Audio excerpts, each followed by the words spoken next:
Hello and welcome back to Love is a Battlefield, a series of Valentine's Week videos in which I, a perpetually single person, talk about how much love sucks, talk about how much love leaves you broken and miserable. In which I talk about popular love triangles from YA fiction and how much they just end up hurting everybody in the story. Oh, my thumb is hidden.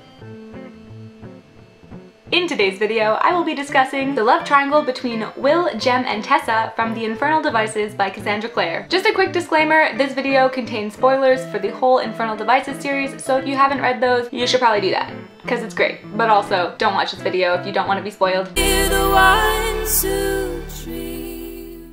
is one of my absolute favorite love triangles. Actually, up until I read this series, I thought that I hated love triangles, and then I was like, oh, but it's so beautiful!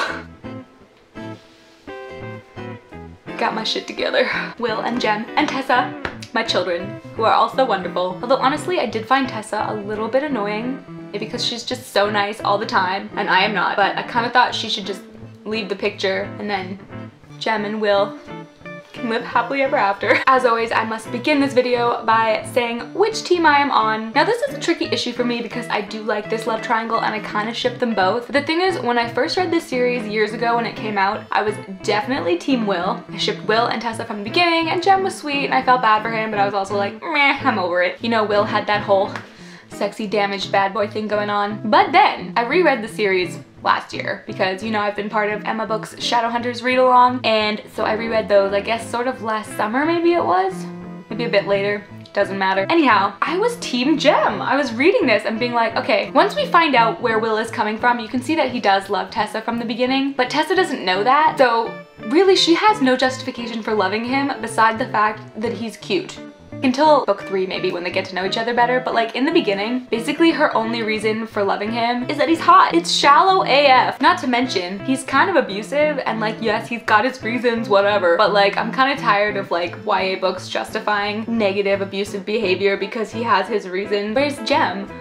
Jem is a gem, okay? He's well named. He was completely sweet to her the entire time, and kind, and loving, and gentle, and respectful to his best friend, and to her, and just Jem is the superior choice, really. Obviously, I'm happy that all three of them got a happily ever after because I really do like all three of them, and they were all so kind and respectful to each other during the whole process, which is why I like this love triangle, because I feel like most love triangles, the protagonist is a female, and she just uses and abuses the other two characters. But I feel like in this case, she was actually respectful, and the guys were respectful, and they all were just in love with each other and obsessed with each other, so it worked out. That is a roundabout way of saying I am happy they all got happily ever afters, and I did bawl like a little baby when Will died at the end. That said, I'm prepared to say that I am team Jem.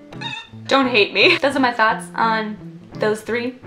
Let me know in the comments below if you agree or disagree and why, and I will see you tomorrow when I continue this week of random thoughts about YA love triangles. Bye! I just hit myself in the face.